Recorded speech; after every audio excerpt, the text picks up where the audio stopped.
Hoje nós vamos continuar estudando Salmo 69.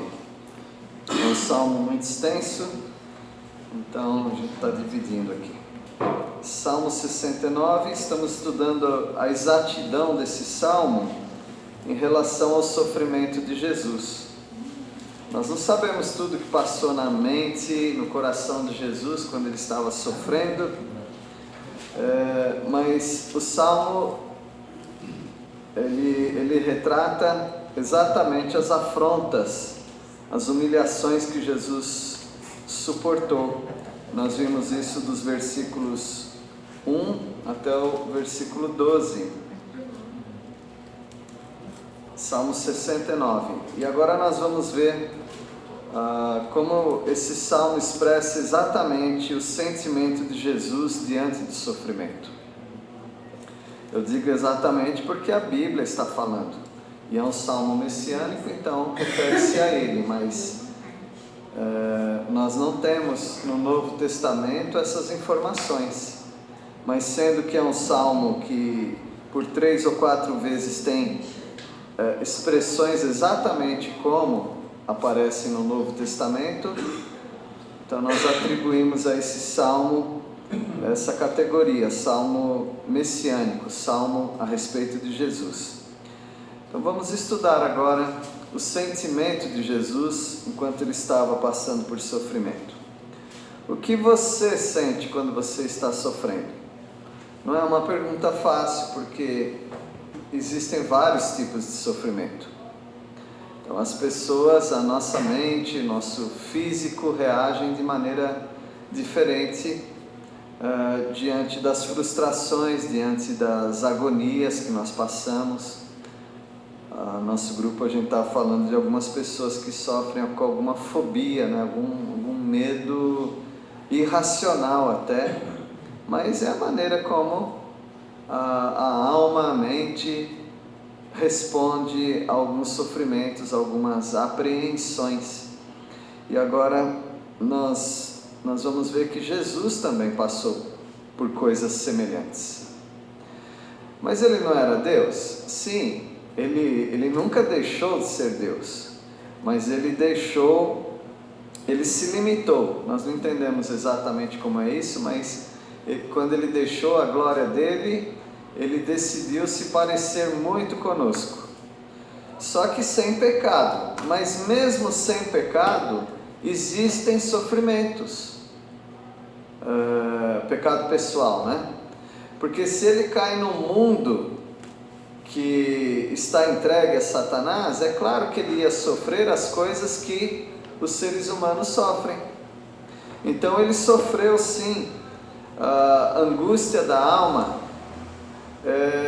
Eu poderia até arriscar que ele sofreu mais que qualquer pessoa aqui, porque a Bíblia diz que ele chegou a transpirar gotas de sangue. Não é bem uma transpiração, mas é uma explosão dos vasos capilares por tanta tensão que ele passou.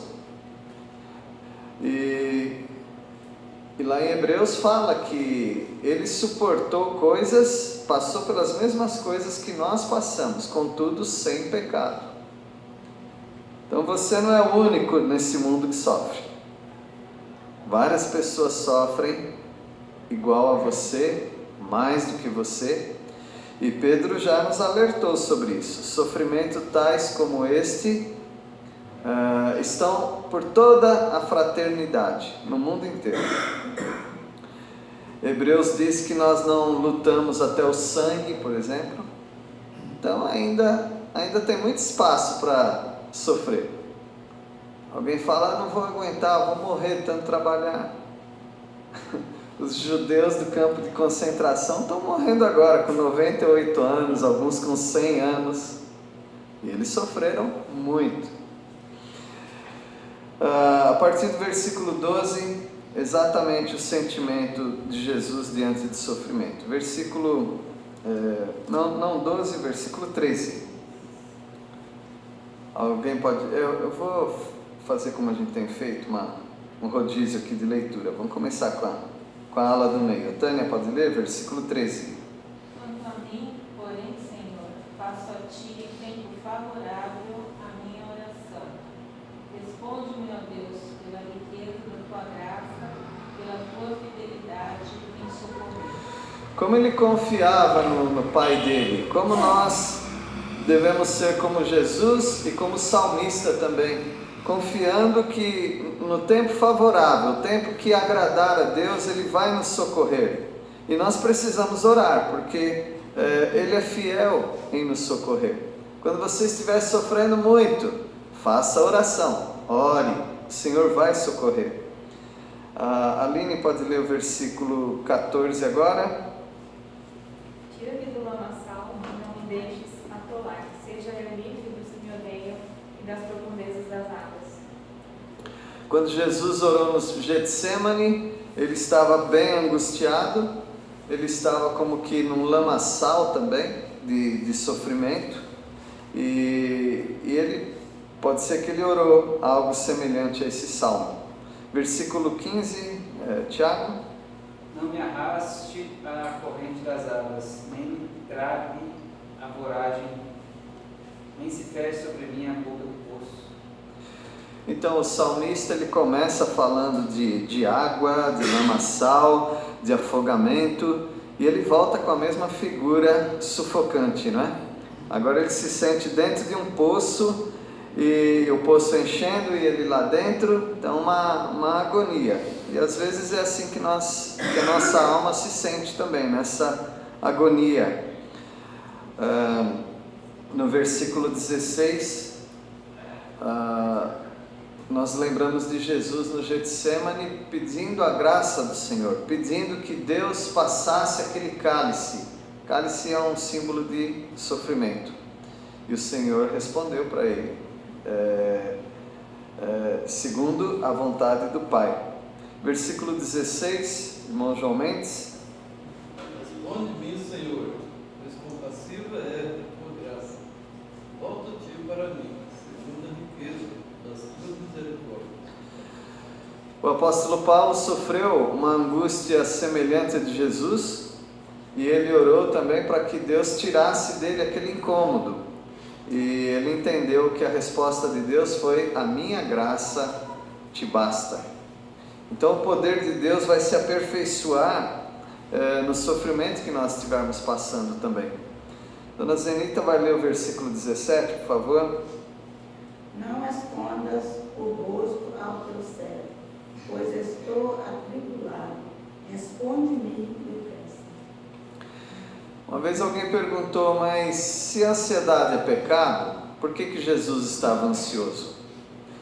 E a resposta não é difícil. A ansiedade é pecado se você tem um Deus que cuida de você, você ora para esse Deus e Ele te socorre. A questão é que Jesus tinha todo o direito de ficar ansioso, porque Ele não teria esse Deus.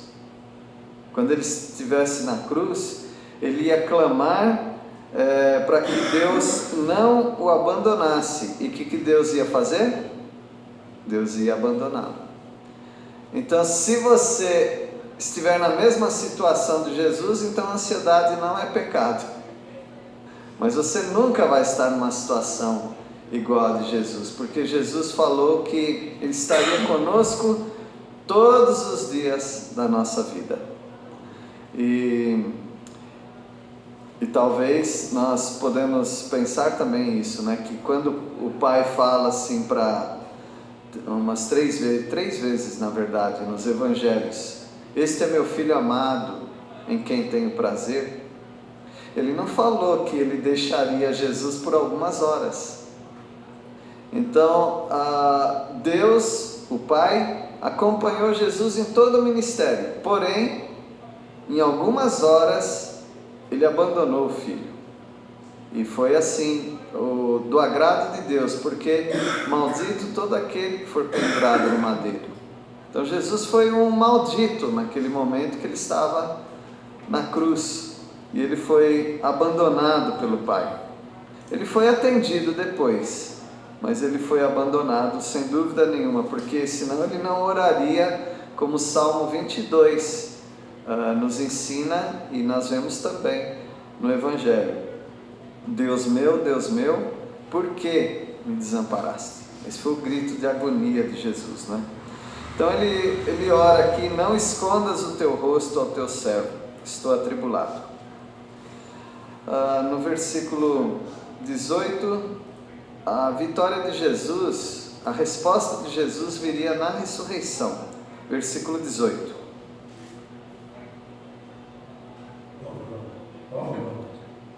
Desculpa. A dona Zenita já leu, né?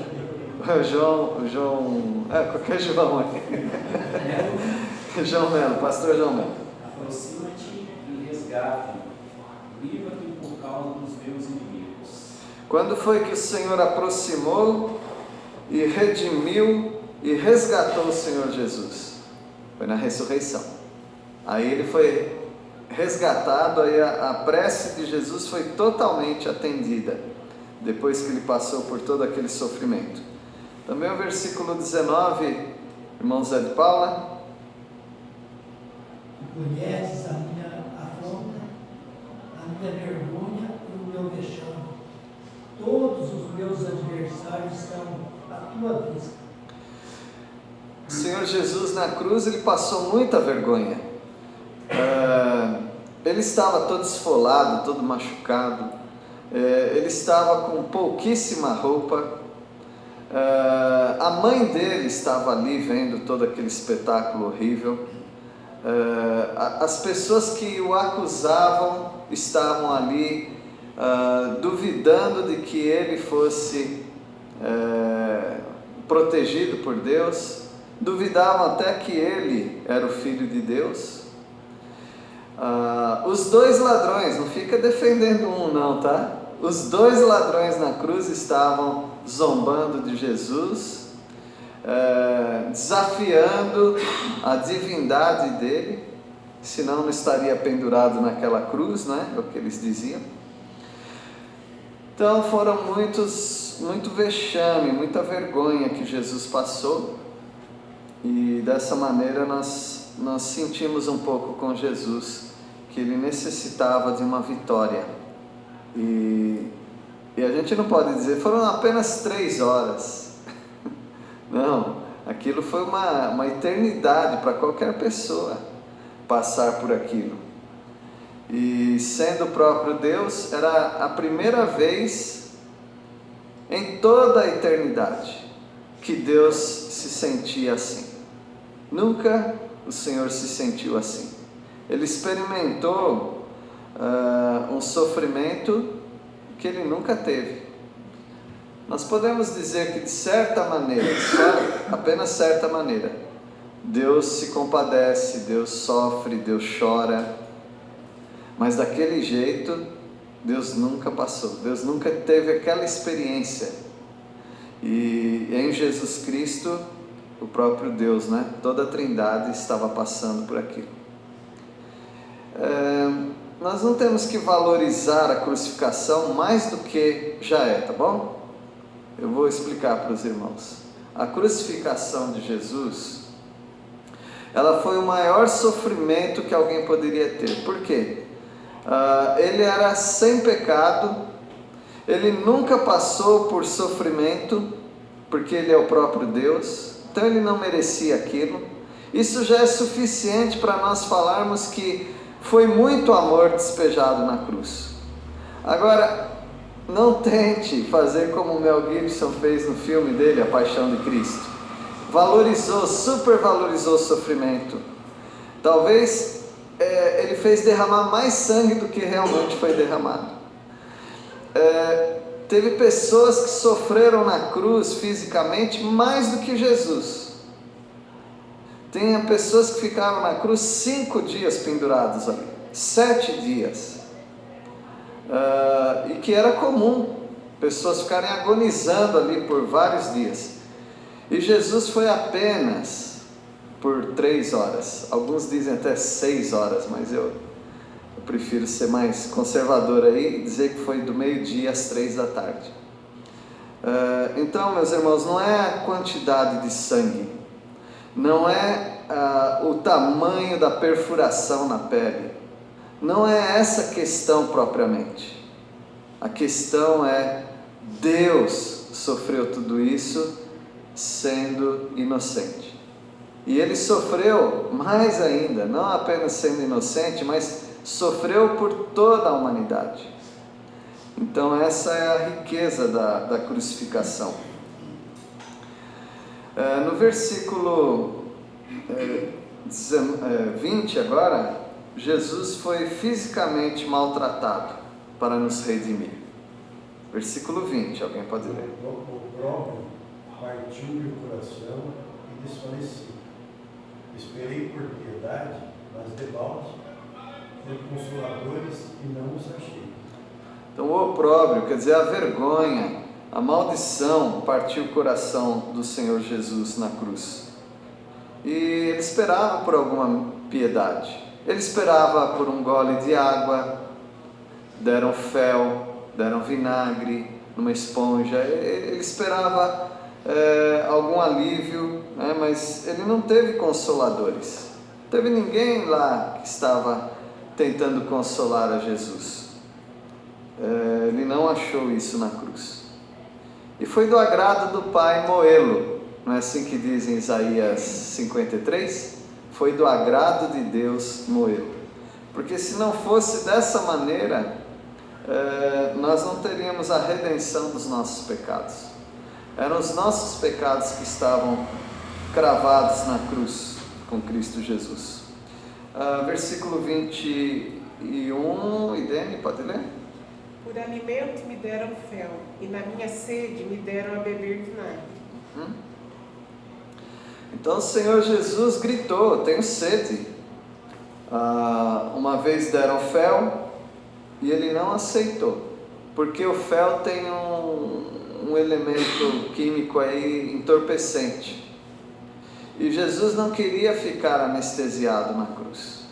Ele sorveu toda a dor. Então ele não aceitou o fel. O vinagre ele aceitou. Então o vinagre era uma tentativa inútil de hidratá-lo, mas ele não ia conseguir hidratar.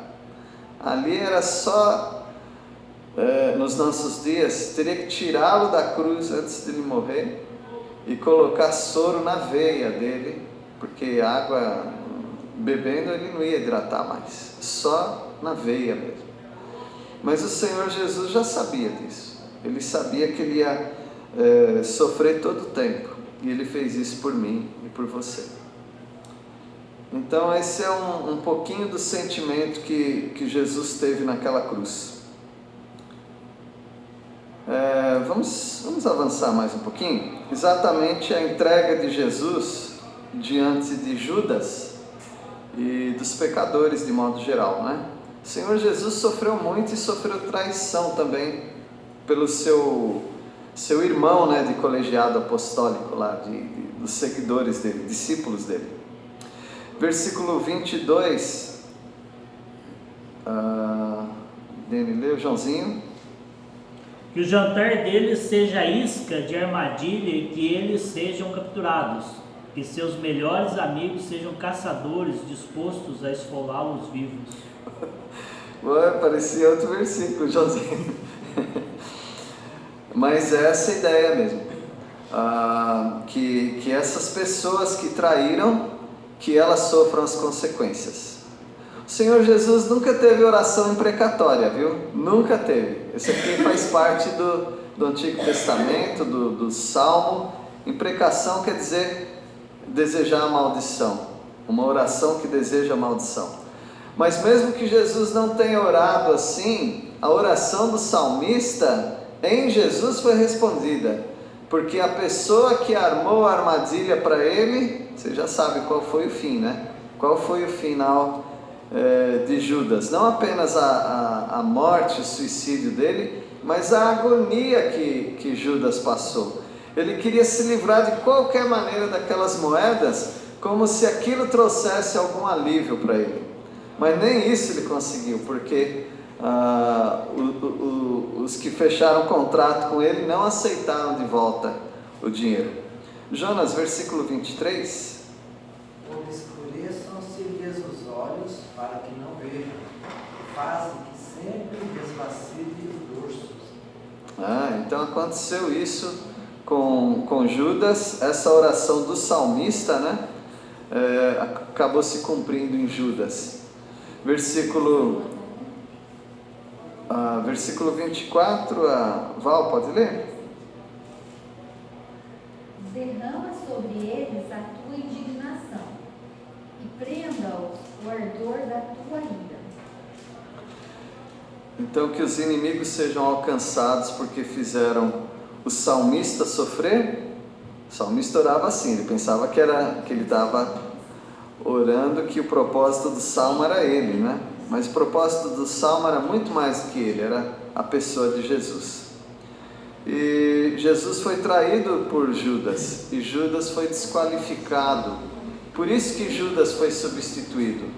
Nunca pensem que Judas foi substituído porque morreu, tá? Aí ficou faltando um. Não, Tiago morreu e não foi substituído. Cada um dos apóstolos morreu e não foi substituído. Judas foi substituído porque ele pecou, porque ele se desviou. É isso que a palavra de Deus diz, mas não porque ele morreu. Ele foi desqualificado. Versículo 25. Val está ajudando a mãe dela, acho que vai ler.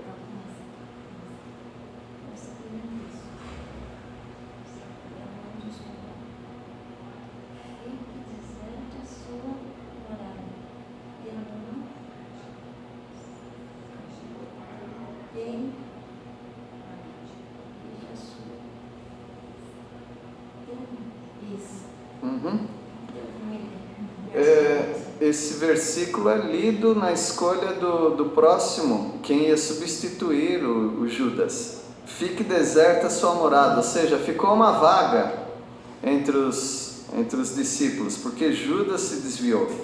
E não haja quem habite as suas tendas, ou seja, Judas ficou totalmente fora desse privilégio. Jesus foi ferido e golpeado pelo próprio Pai. A Deise pode ler o 26? Pois perseguem a quem afligiste e conversam sobre a dor daqueles a quem feriste. A quem feriste? Está falando com Deus. Então as pessoas perseguem a quem tu feriste. As pessoas estavam perseguindo Jesus. Mas quem feriu Jesus foi o Pai. E acrescentam dores àquele a quem golpeaste. Ou seja, as pessoas estão acrescentando sofrimento além do sofrimento que o próprio Pai está trazendo sobre Jesus. Pedro falou isso. Vocês mataram ao santo, ao justo. Eles não sabiam quem ele era. Mas tudo estava no controle do Pai, porque era o Pai que estava levando Jesus na cruz. Talvez isso ofenda o ouvido de algumas pessoas, mas foi o Pai que moeu Jesus. Então a briga, quem matou Jesus? Os romanos, os judeus? Outros falam, foram os nossos pecados. Tudo isso é verdade, mas na verdade mesmo da missão de Jesus foi o Pai que colocou Jesus na cruz, por causa dos nossos pecados. Versículo 27, o Ronaldo. Soma-lhes iniquidade a iniquidade, e não gozem da tua absolvição. O salmista orava assim, mas Jesus mesmo nunca orou assim. Jesus nunca quis o mal daquelas pessoas que estavam crucificando. Nunca Jesus orou assim. Pelo contrário, Jesus falou, Pai, perdoa-lhes, porque não sabem o que fazem. Versículo 28 também, pode ler, Gabi? Sejam riscados do livro dos vivos, e que não tenham registro com o justo. Ou seja, que morram aqueles que estão fazendo mal ao salmista. Mas Jesus mesmo nunca orou assim. Jesus não orou assim. Estevão, quando estava morrendo, também não orou assim. Essa é uma oração que, se alguém fizer hoje, não está seguindo os passos de Jesus. Nunca ore assim pelos seus inimigos, porque não é da vontade de Deus. Versículo 29, Jesus sofreu muito emocionalmente. Pode ler, Rafa? Quanto a mim, porém, amargurado e aflito, põe-me no socorro, ó Deus, alto refúgio. A aflição de Jesus nós nunca vamos dimensionar, nunca vamos medir o quanto ele sofreu. Versículo 30, Vânia, Jesus se entregou totalmente. Então louvarei o nome de Deus com cânticos e o exaltarei com ações de graças. O Senhor Jesus, ele louvou. Nós vemos no final do Isaías 53, que fala da crucificação de Jesus. No final ele diz que ele ia se alegrar, e a posteridade dele também, porque ele ia salvar muitas pessoas. Então a cruz para Jesus foi sofrimento, mas também foi louvor, porque foi o ápice, ou seja, o máximo da obediência que Jesus pôde provar para o Pai. Ele foi fiel até a morte, e morte de cruz. Foi o máximo da obediência de Jesus. Se Jesus fosse um sacrifício, ele era um sacrifício, né? Mas se ele fosse um sacrifício do Antigo Testamento, ele seria aquilo que nós já estudamos em Levítico. Ia entregar totalmente, ia ser queimado tudo, inclusive chifre e cascos, tudo, para mostrar que Jesus, ele deu toda a sua vida na cruz. Versículo 30, Darcy. 31. Isso será muito mais agradável ao Senhor do que um boi com um novilho com chifres e cascos. Isso. Para Deus é muito mais agradável moer Jesus do que moer um animalzinho. Um conceito totalmente diferente dos nossos, né? Mas para Deus, aqueles animais, eles foram muito imperfeitos. Jesus era o Cordeiro perfeito. E esse foi o do agrado do Pai, porque ele queria mesmo era te alcançar, por isso que foi feito dessa maneira. Tânia, pode ler o versículo 32. Vejam isso os aflitos e se alegrem, quando a vós outros que buscai a Deus e vosso coração reviva. É isso que Deus quer, que as pessoas creiam que através do sofrimento de Jesus é que vem a salvação. Para ter vida é só na morte de Jesus. Fora da morte de Jesus ninguém tem vida. Versículo 33. Aline, pode ler? Porque o Senhor ouve os necessitados e não despreza os seus cativos. O Senhor Jesus, como cativo ali naquela cruz, ele foi atendido. E como ele foi atendido? Através da ressurreição. Deus o ressuscitou. Pode ler, pastor Tiago? 34. Louve-no os céus e a terra, os mares e tudo quanto neles se move. Então não é para a gente ficar chorando, entristecido, nada disso. É para nós nos alegrarmos com a morte do Senhor Jesus, porque Ele ressuscitou. Dona Zenita, versículo 35. Porque Deus salvará Sião e edificará as cidades de Judá, e ali habitarão e hão de possuir. Foi a única maneira do Senhor salvar-nos e também salvar o povo de Israel, Sião, né, Jerusalém, através do sofrimento dele. E irmão João Mendes, o versículo 36.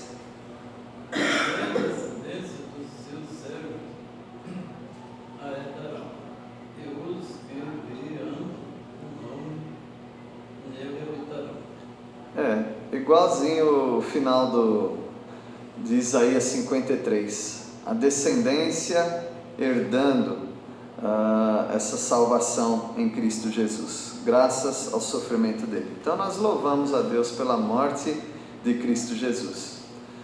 Você sabia que por toda a eternidade esse assunto vai continuar, a morte do Cordeiro.